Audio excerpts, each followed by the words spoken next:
سلامی دوباره به دوستای عزیزم و بینندگان گرامی. ما یه تصمیم گرفتیم که خب چند تا فیلم 6 دقیقه‌ای بذاریم که حالا تعدادش هم زیاد، زمانش هم زیاد نشه که حوصلتون هم سر بره. و قبل از اینکه ما بحث کنیم به برق و مدار بحث کنیم، تصمیم گرفتیم که اول توضیح اجمالی راجع به هر کدوم نحوه کارکردشون بدیم و بعدش توی ویدیوهای جدا همه رو با هم توی یک به برق میزنیم یا خب جدا جدا توی برق توضیح میدیم.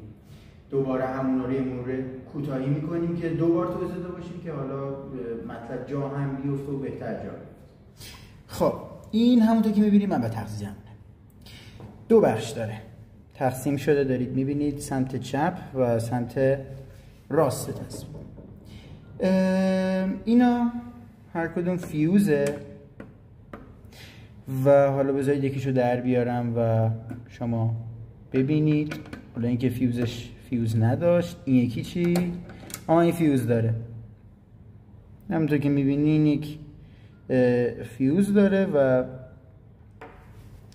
این برای چیه؟ برای وقتی که حالا مدارمون داشت به اصطلاح میسوخت، جای این که خود دستگاه بسوزه، مدارمون جای دستگاه بسوزه این فیوزه بسوزه. فیوزه خودش رو فدا میکنه، یه دونه تار باریکه که فکر کنم خب تو فیلم مشخص نیست، خودش رو فدا میکنه تا دستگاه رو نجات بده. همونطور که میبینید 4 تا بخش داره، یعنی 4 تا بخش نیاز داشته که یه فیوزی داشته باشن. 4 تا بخش رو دیدن که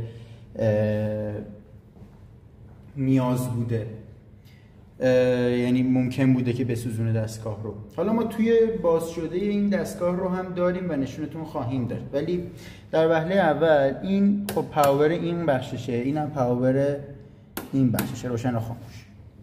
این نقطه جاییه که خب حالا اون وصل میشه به برق شهری که خب حالا ما آوردیمش که شما هم ببینید. این یه دونه به این شکل 3 شاخه است، یه دونه اینجوریه. این وصل میشه به دستگاه و این وصل میشه به حالا اون منبع برق شهری. بریم سراغ توضیح اجزای مدار. خب این برای هر کدوم از بخشایی که میخوایم یک کدوم، مثلا یه دونه از این پاورها رو روشن میکنیم، یه دونه از اینا رو روشن میکنیم، یعنی دوتاشون همزمان با هم نمیشه که روشن باشن، چون این نمیتونه دوتا رو همزمان بده. ولی خب چرا یه بخش از این یه بخش از این هم میتونه دریافت بکنه. بعد این چی میگه؟ این میگه 15 ولت دی سی 2 آمپر ماکسیمومشه که حالا هم جریان هم ولتاژ رو به این وصل میکنیم، یعنی 2 تا ورودی میگیره 2 تا خروجی میگیره دیگه. اینجا چی میگه؟ این میگه که 300 ولت دی سی 100 تا میلی آمپر فکر کنم ماکسیمومش. اون ور هم 120 ولت ای سی و چشمم از اینجا نمیبینه، فکر کنم 1 آمپر ماکسیمومشه که این خب ای سی دیگه، یعنی این خروجی ای سی بهمون میده. این دوتا دی سی بودن، اونطور که میبینید رنگشون هم متفاوت. حالا اینکه چجوری اینا رو میده ما توضیح میدیم توی ادامه بخش هامون. ما با این میتونیم ولتاژ رو ادجاست بکنیم، یعنی مثلا خب من آقا این 15 ولت رو زدم، من میتونم این رو ادجاست بکنم. این صرفا تنها کاری که میکنه اینو وصل میکنیمش به مولتی متر و توی مولتی متر اینو انقدر جابجا میکنیم تا به ولتاژ مورد نظر اون آزمایشمون برسیم. مثلا ما یک آزمایش RLC میخوایم انجام بدیم توی ولتاژ 12 ولت DC. خب ما اینو وصل میکنیم چون 15 ولت دیگه، ما نیازی نداریم که 300 ولت وصل باشه که حالا اون قدم.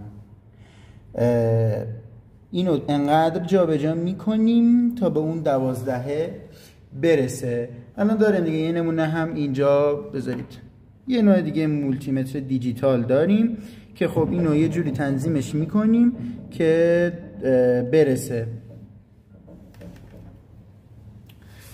میریم برای بخش سمت چپ. بخش سمت چپ هم یه دونه 100 ولت DC 30 میلی آمپر، 6.3 ولت AC 2 آمپر.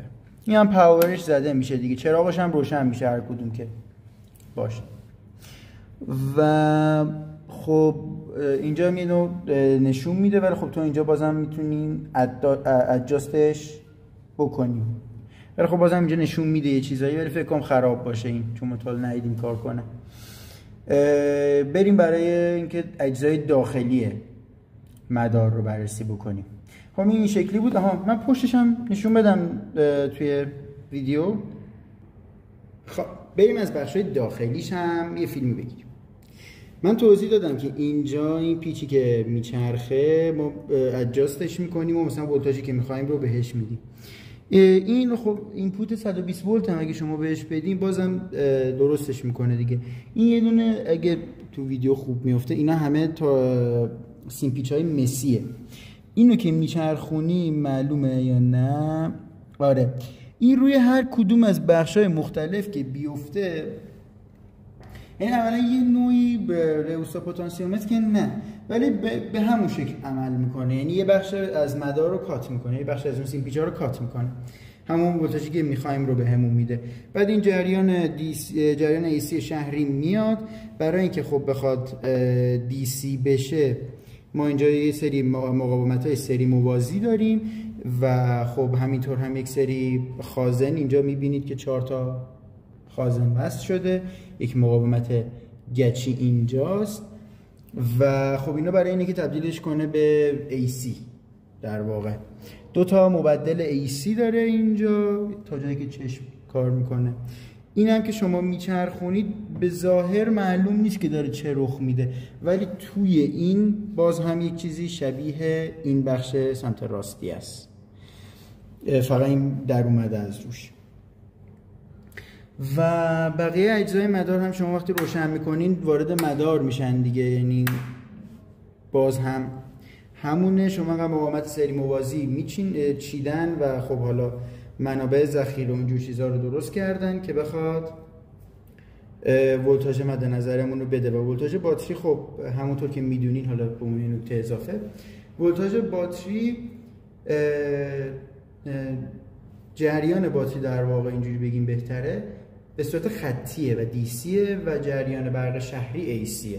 و خب مثلا اینجا باتری داره که این خودش نشان دهنده اینه که خب میخواد دیسی بده برق رو به ما. این بود از اجزای داخلی خب منبع تغذیه. خب همونطور هم که دیدین این توضیحات ما راجع به این منبع تغذیه بود و امیدواریم که لذت برده باشین. اگر سوالی چیزی راجع بهش داشتین به ما بگین حتما توی چت و خوشحال میشیم به نظراتتون پاسخ بدیم و ما رو یاری کنین در اینکه بهبود بدین فیلم ها رو و امیدوارم که لذت ببرین، لذت برده باشین. اگر لذت بردین و از ما حمایت کنین خواهشاً، به حمایت شما نیاز داریم. سابسکرایب کنین و لایک کنین. با تشکر.